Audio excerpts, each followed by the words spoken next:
नमस्ते। आज हम मूल द्रव्यों का आवर्ती वर्गीकरण देखने वाले हैं। लेकिन मूल द्रव्यों का वर्गीकरण देखने से पहले हम वर्गीकरण क्या है ये देखेंगे। मान लीजिए हमारे पास बहुत बड़ा संग्रह है, तो कुछ निकषों के आधार पर उसके छोटे छोटे विभाग करना या छोटे छोटे संग्रह तैयार करना, इसे ही हम वर्गीकरण कहेंगे। संच अलग अलग करते समय तथा तैयार करते समय हम अलग अलग निकष लगा सकते हैं। उदाहरण के लिए समझ लीजिए कपड़ों का एक बड़ा सा ढेर है। उसमें से अलग अलग रंगों के कपड़े अलग करते समय हमने रंग ये निकष लगाया है। कुछ और निकष लगाकर भी हम अलग अलग गुट बना सकते हैं। जैसे उपयुक्तता के अनुसार हम वर्गीकरण कर सकते हैं, या पुरुष, स्त्री, बच्चे या ऋतुओं के अनुसार भी, जैसे वर्षा, ग्रीष्म, जाड़े की ऋतु में इस्तेमाल होने वाले कपड़े, इस प्रकार। इसी प्रकार आप फूलों का वर्गीकरण कर सकते हैं। ये करते समय आप उनके रंगों के अनुसार, उनके आकार के अनुसार या फिर उनकी पंखुड़ियों के आकार के अनुसार भी उनका वर्गीकरण कर सकते हैं। अब आप समझ गए होंगे कि निकषों के आधार पर हम किसी भी वस्तु का वर्गीकरण कर सकते हैं। योग्य उपायोजन यह अच्छे वर्गीकरण का निकष माना गया है। एकाध वस्तु छोटे संग्रह से ली तो उसका गुणधर्म उसी संग्रह के दूसरी वस्तु के साथ मिलता जुलता होना चाहिए, तभी छोटे गुट एक समान हो सकता है। अब सोचिए, मूल द्रव्यों का वर्गीकरण करते समय वैज्ञानिकों ने कौन से निकष लगाए होंगे, कौन सी बातों का विचार किया होगा, ये हम देखने वाले हैं। लगभग 18वें शतक के मध्य में वैज्ञानिकों ने मूल द्रव्यों को खोजने का प्रयत्न किया। अलग अलग प्रकार के मूल द्रव्यों की जानकारी उन्होंने लेना तथा इकट्ठी करना शुरू किया। अर्थात उनका द्रवणांक कौन सा है, उत्कलनांक तथा घनता कौन सी है, उसके भौतिक गुणधर्म तथा रासायनिक गुणधर्म, यानी उसकी पानी के साथ होने वाली अभिक्रिया, एसिड और अल्कली के साथ होने वाली प्रक्रिया और उसमें से निर्माण होने वाले संयुग, इनकी जानकारी को संग्रहित करना आरंभ किया। जैसे जैसे मूल द्रव्यों की खोज होती गई, वैसे ही जानकारी संग्रह बड़ा होते गया।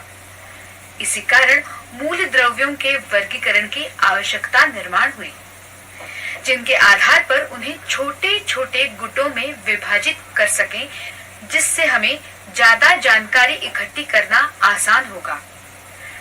उदाहरण के लिए डोबेराइनर का एक त्रिक है।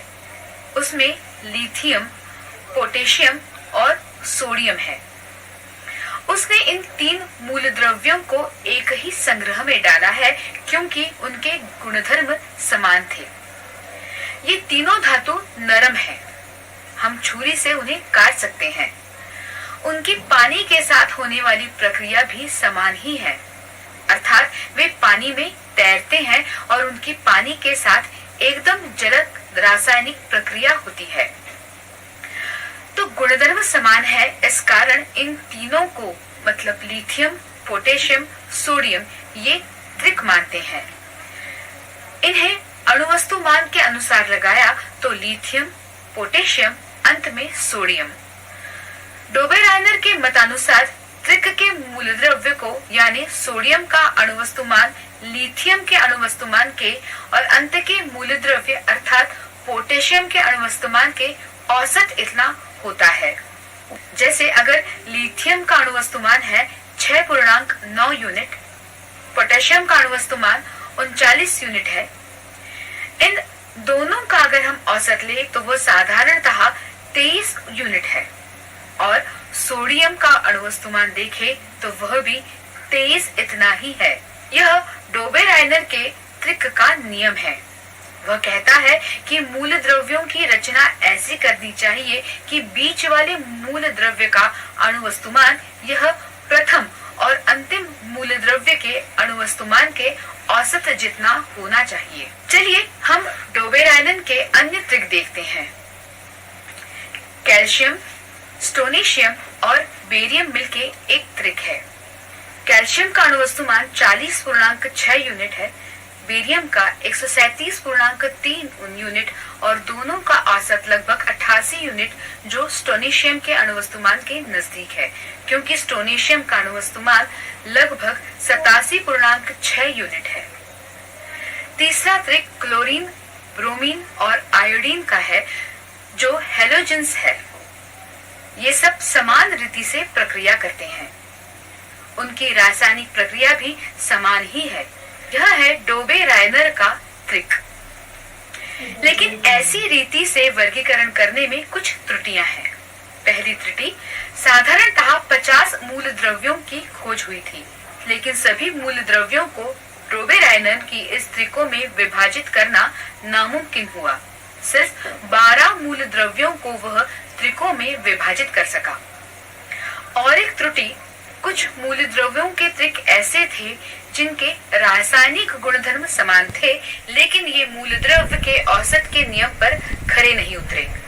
उदाहरणार्थ, नाइट्रोजन, फास्फोरस और अर्सेनिक, ये तीनों एक ही पद्धति से बर्ताव करते हैं। उनके रासायनिक और भौतिक गुणधर्म भी समान हैं, लेकिन वे त्रिक के औसत के नियमों का पालन नहीं करते। नाइट्रोजन का अणुवस्तुमान 14 यूनिट, अर्सेनिक का है 74.9 यूनिट और इन दोनों का औसत साधारणतः 44.4 यूनिट है, लेकिन फास्फोरस का अणुवस्तुमान 44.4 यूनिट से भिन्न है, जो लगभग 31 यूनिट है। ऐसे कुछ मूल द्रव्यों के संग्रह हैं जिनमें गुणधर्म समान है, लेकिन त्रिकों के नियमों का पालन नहीं करते थे।